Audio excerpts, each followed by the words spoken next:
From ESPN, it is Mike Tannenbaum on Wilde Tausch. Mike, good morning. Thanks for coming back. How you doing, bud?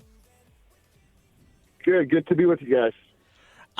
I'd like to start with a question from your GM days because Brian Gutekunst, and again, I haven't done the research on the other 31 teams and other 31 GMs, but it is remarkable what a high percentage of his draft picks or guys he picks up subsequently were guys that came in for top 30 pre-draft visits.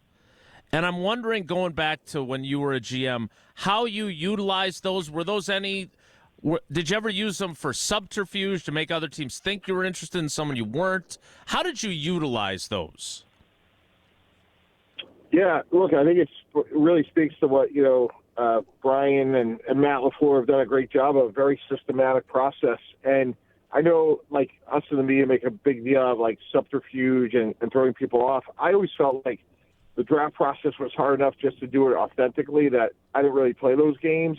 But typically you would bring guys in that you were interested in, that you had another question. It could be, security, medical, question about their ability to learn, off-field issue, whatever it may be. So there's obviously significant interest. But with that said, we would tell players at the Combine that, hey, look, if you don't hear from us, that's not necessarily a bad sign. It just means that we don't have any more questions. Mike, has there been any, when you were going through those processes, what is that big red flag? Because I'm guessing as this has gotten more evolved, agents and their teams have gotten players really dialed into answering the questions properly. Has there been a case where you've sat down, interviewed a guy, and then said, we're not grabbing this guy, we're not going to he's undraftable? Yeah, we took quarterbacks off the board when we would show them interception plays, and they would blame the play caller or a teammate. Like for quarterbacks, you want, as Coach Parcells would say, battlefield commanders, where when you're successful, you give credit, and when there's blame, it's your fault. So, you look for people that are selfless, team-oriented, that, want to invest in their teammates and accept blame. And you'd be surprised, especially at the quarterback position, when that doesn't happen.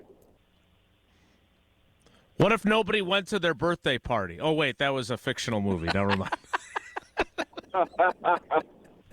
Good call.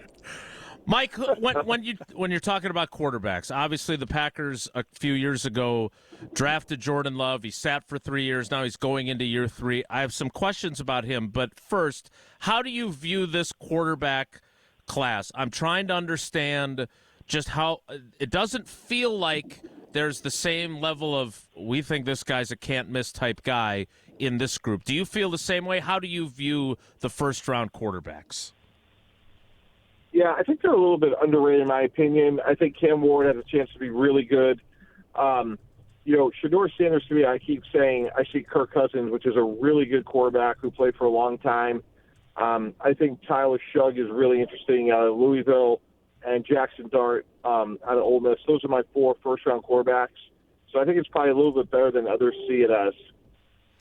Well, speaking of Jordan Love, I'm curious where you see him in his development, because Tausch and I have been talking for a while now about this is such a critical year for him. He had such a great back half of 23. You can say the injuries factored in last year, the drops factored in last year, but he did not make the leap that I think everyone, including Jordan, was expecting. Where do you see him right now, this moment, and what does he have to do to elevate his game in 2025? Yeah, I'm very bullish on him. I think he has a chance to be a superstar. Look, he has to clean up, a handful of plays a game, which candidly every quarterback does. Mm-hmm. But I think that comes with experience or knowing that, hey, we have a really good defense and, checking the ball down here is good. He does have a lot of confidence in his arm. You watch him play, that's pretty apparent. I'm very high on him, very bullish about his future. Mike, how do you look at this receiving core? Because from the Packers standpoint, and then also this draft class of wideouts, because that is what our fans have been asking and they want. But when you're picking up wideouts, do you try to stagger it where you don't have – there's so much in year 4 and year 3, you have decisions you have to make, and when guys maybe don't make that jump, How do you evaluate where Green Bay's at the wide receiver spot? Yeah, I've always liked it. When you look at Reed, Dobbs, and Watson, look, they have different skill sets. You throw in the tight ends. Like, I think it's a good group. I know there's no dominant difference-making one, but I like it. You want to throw the ball to the open guy, let your quarterback play point guard. I wouldn't be surprised, like what they typically do, add a second-round receiver, maybe in the third.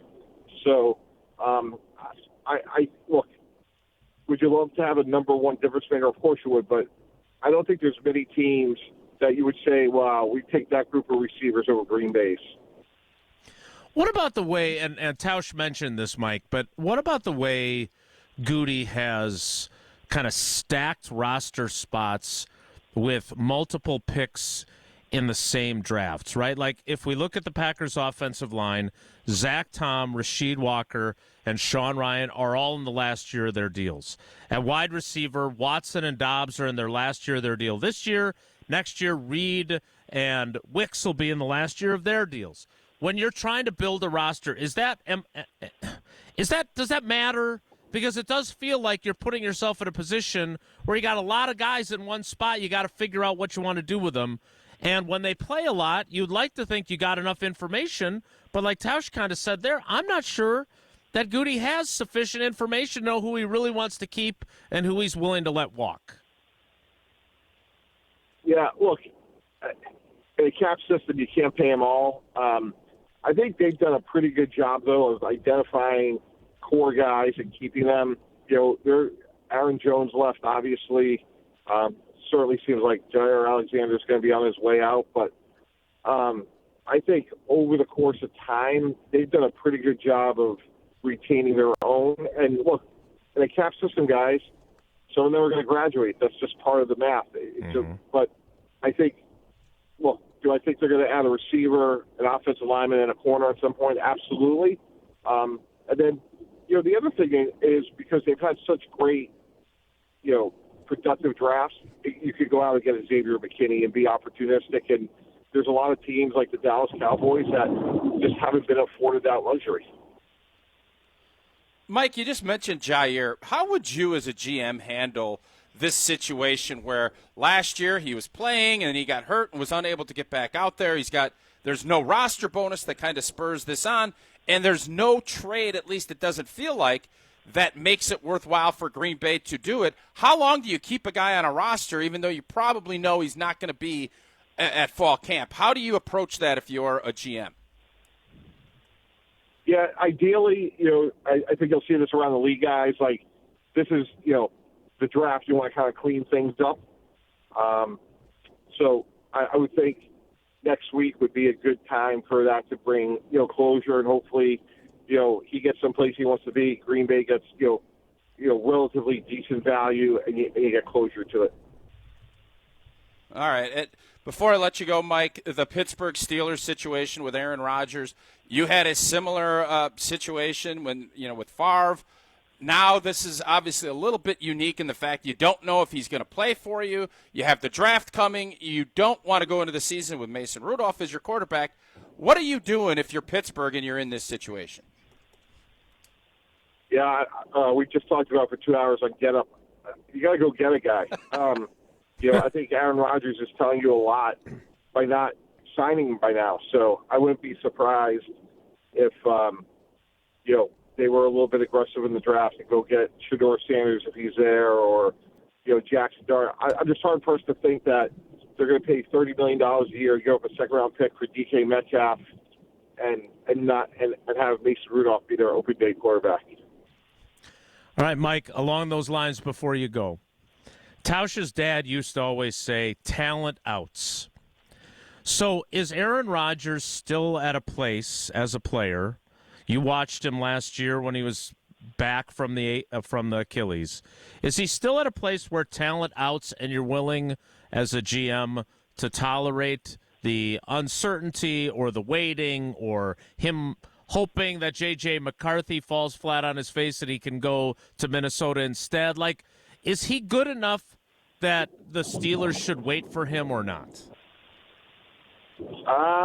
We're getting close to that point where I don't think so. 42 years old, He played well, not great. If his last name was Smith or Jones, we probably would have said, hey, let's move on. You give the benefit of the doubt to, obviously, an all-time great player, but he's close to the end. Yeah. Well, if his name was Tauscher, we definitely would have moved on. Mike, we appreciate your time. You're the best, man.